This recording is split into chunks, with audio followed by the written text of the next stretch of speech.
J'ai commencé à en parler tout à l'heure. Voilà un pays qui il ne reste plus rien de la démocratie.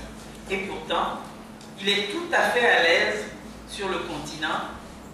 Le Togo n'est pas mis en quarantaine, ni à l'index, ni rien. On collabore tranquillement avec des États africains, soi-disant, enfin prétendus champions de la démocratie. Sénégal, Bénin, Burkina, et puis bon, ça va, la communauté internationale aussi dit que ça va. Comment s'explique cette situation où personne, on n'entend jamais une critique sur ce pays? Comment ça se peut? Je crois que pour poursuivre ce qu'a dit mon prédécesseur, le citoyen togolais n'a plus de dignité. On n'a plus de dignité au sens où le premier droit d'un individu, selon donc la Charte des Nations Unies, c'est la dignité. Et nous n'en avons plus.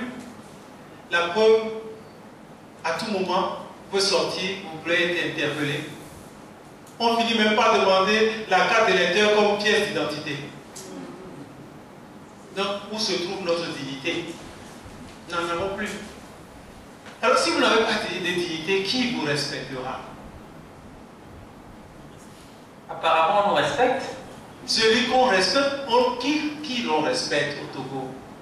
On respecte ceux qui garantissent les intérêts de l'autre. Et qui est l'autre? Ce n'est pas vous et moi. L'autre, c'est les gouvernants qui sont susceptibles de garantir l'intérêt d'un capitalisme qui s'impose au-delà de tout. Parce que, regardons sur place d'abord notre institution que nous disons garante, puisque c'est l'intégration régionale, la CEDEAO.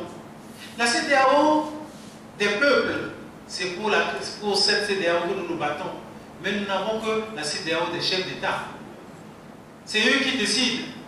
Les fonctionnaires sont aux ordres. Et il est clair que les observateurs qui nous ont envoyés n'ont jamais su observer. Par conséquent, à ce premier niveau, ni l'UEMOA, ni la CEDEAO ne constituent pas des instances auxquelles nous pouvons dire, vous et moi, qu'on s'y reconnaît. Dans ces conditions, ce sont des instances qui n'ont pas eu la capacité de dire le droit, ni de dire ce qu'ils ont vu. Donc, je ne sais pas si nous pouvons encore nous vouer à qui que ce soit. Les Nations Unies étaient là, mais ils n'ont rien dit par rapport à la situation du Togo. L'Union africaine, pourtant, nous avons eu une situation de coup d'État. Et ils continuent de respecter, de garder le soi-disant président, je ne l'attaque pas, mais le soi-disant président de l'institution sous-régionale. Comment on peut diriger une institution sous-régionale et quand une question sous-régionale se pose et que cela vous concerne, vous prenez position contre le droit? Dans ces conditions, je dis, l'opinion internationale, il ne faut pas qu'on les interpelle parce qu'au fond, l'opinion internationale ne reste que des intérêts des individus, des intérêts de certains pays. Je vais vous interrompre parce que l'histoire est là pour nous permettre de comprendre que les nuances qu'on semble observer n'ont pas existé. On ne peut pas dire que notre voisin le plus proche a joué son rôle pleinement jusqu'à la fin. Disons les mots, le Bénin, ou bien le Ghana. Le Ghana, parce que c'est là où on a dit, voilà le plus proche, un anthropologue qui parle bien français, qui est susceptible de comprendre le problème togolais. Mais jusqu'au bout, on l'a rencontré plusieurs fois. Nous aussi, nous avons essayé de le rencontrer. Mais je ne crois pas que la porte a été ouverte parce qu'ils ne sont pas toujours ouverts à tout le monde, sauf ceux qui le reconnaissent, donc leur père. Dans ces conditions, je ne vois pas l'exception parmi eux. Quand eux tous réclament un troisième mandat ici et là, ça veut dire qu'ils sont là et le syndicat des chefs d'État continue de jouer le bat-en-guerre. L'essentiel, c'est qu'ils se maintiennent. Et là, moi, ma question, c'est est-ce que nous avons en Afrique des États où nous continuons d'avoir des chefs-tons qui ont des intérêts individuels à défendre. Donc, l'opinion internationale se réduit pour moi à des intérêts économiques. Nous avons à faire face à notre propre destin et voir de quelle manière nous pouvons nous battre pour obtenir la dignité humaine. Parce que là, nous sommes considérés comme des bestiaux. On peut tirer sur nous à tout moment. On peut arrêter toute manifestation d'expression démocratique. Donc, nous sommes des bestiaux et l'opinion internationale, si on compte là-dessus, on risque de continuer à s'en. Merci. Mais je reviendrai après. Je voudrais... si on peut lutter à l'intérieur et que ça peut être cassé de l'extérieur, à quoi ça sert de lutter? Si on ne peut pas lutter à l'intérieur sans soutien intérieur, sans soutien extérieur, à quoi ça sert de lutter? Il faut qu'on nous dise exactement qu'est-ce qu'on peut faire. Est-ce qu'on peut ne pas s'appuyer sur les liens avec une communauté internationale? Oui, ma première réponse, c'est non. Non, parce que plus aucun peuple ne peut vivre en autarcie. Nous sommes en interconnexion. Que ce soit même sur le plan éducationnel, sur le plan santé. Tout à l'heure, quand on parlait d'hôpital de référence, j'ai souri. Souri parce que vous et moi, on n'ira pas là. Cette place n'est pas réservée pour nous. On prévoit faire appel à la diaspora, aux gens de l'étranger, pour venir soigner.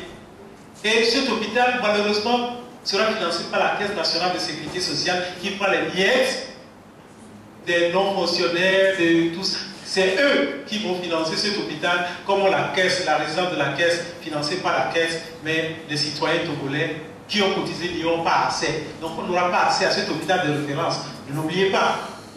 N'oubliez pas non plus que dans notre système éducatif qui doit former des valeurs pour qu'on soit digne et se faire respecter à l'extérieur est galvaudé. Galvaudé, récemment, on a engagé 1000 enseignants pour nos ennemis qui ont été créés. Mais les enseignants de l'ENI, les ennemis sont là à traîner. On les a envoyés sur le terrain sans formation. En même temps, disons, une éducation de qualité pour enseigner les valeurs. Donc, les valeurs, on ne se prépare pas à les enseigner. Donc, ceux qui nous dirigent, forcément, ne pensent pas à nous. Il faudrait que nous-mêmes, on pense d'abord à nous. Et ça veut dire que nous ne devons pas attendre. Et je rejoins donc la question de la résistance. Résister face aux oppresseurs de l'intérieur, mais résister également aux oppresseurs de l'extérieur. Et ces oppresseurs de l'extérieur, nous devons pouvoir concilier. Parce que quand nous disons globalement les Français, les Américains, non, il y a peut-être une solidarité mondiale qui existe.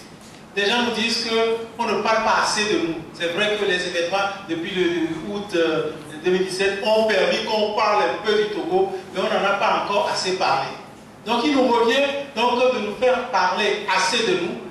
D'ailleurs, les événements ont fait qu'on nous connaît de plus en plus. Et le système, qu'on le veuille ou non, ne soyons pas négatifs, ce qui s'est passé ces derniers moments ont permis au monde entier de connaître notre pays, de connaître le gouvernement qui nous gouverne.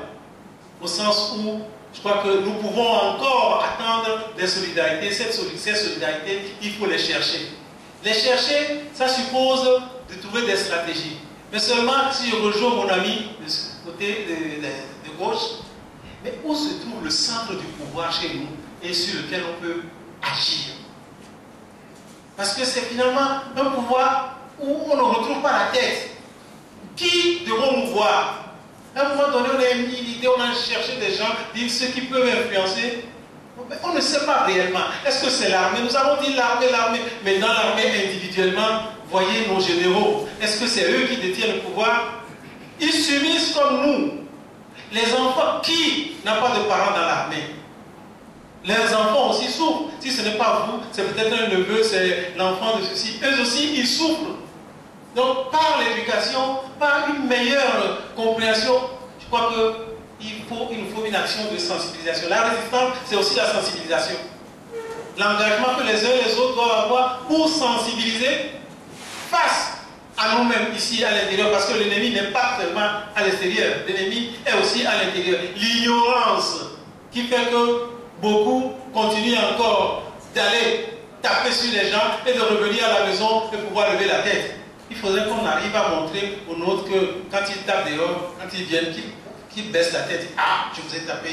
Qu'ils comprennent. Parce que là aussi, on ne fait pas assez cette action intérieure. C'est ce pourquoi nous sommes toujours dépendants en criant vers l'extérieur. Mais il est clair qu'on criera toujours vers l'extérieur et qu'il y a des amis à l'extérieur qui peuvent nous entendre. Il faut les identifier, mais les identifier ne suffit pas. Il faut pouvoir les approcher, agir sur notre diaspora pour comprendre que des amis sont là. Généralement, les organisations donc, des droits de l'homme et au FIDH et d'autres sont là pour suppléer ou agrandir nos échos, mais malheureusement, on ne les touche pas assez. Je crois qu'il est important d'avoir le soutien de ces gens qui sont là.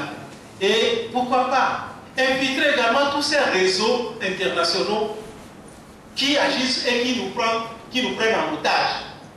Quand nous parlons donc de notre port, de ce qui se passe au port, où le port est privatisé, toutes les ressources qui sont là partent à l'extérieur, parce que notre bien est privatisé. Et qui a privatisé? C'est les centres de pouvoir, c'est peut-être à eux. Je ne sais pas si notre résistance doit prendre même la forme d'attaque. Il y a des gens qui impunément qui circulent dans notre pays. Je ne prône pas la violence, mais si on les sent responsables, je crois qu'il est temps qu'on puisse leur montrer que nous avons aussi des muscles. Ce n'est pas de la violence, c'est de la résistance. Montrer, parce qu'on nous dit, on se calme, il suffit donc d'un petit peu, et puis on est là. Donc nous devons être capables, et ça c'est l'éducation. On a eu trop la peur du soldat, la peur de l'ennemi, mais ils ne sont pas plus forts qu'on les décrit. Ils sont aussi des humains comme nous, ce sont nos frères. Donc je pense que l'extérieur existe, il faut compter avec, mais il faut chercher à trouver nos amis, à amplifier ce qui est déjà connu pour pouvoir compter sur leur appui, mais pas pour se substituer à nous dans notre lutte qui doit être notre lutte contre l'ignorance, notre lutte contre l'injustice sociale. Merci. Je crois que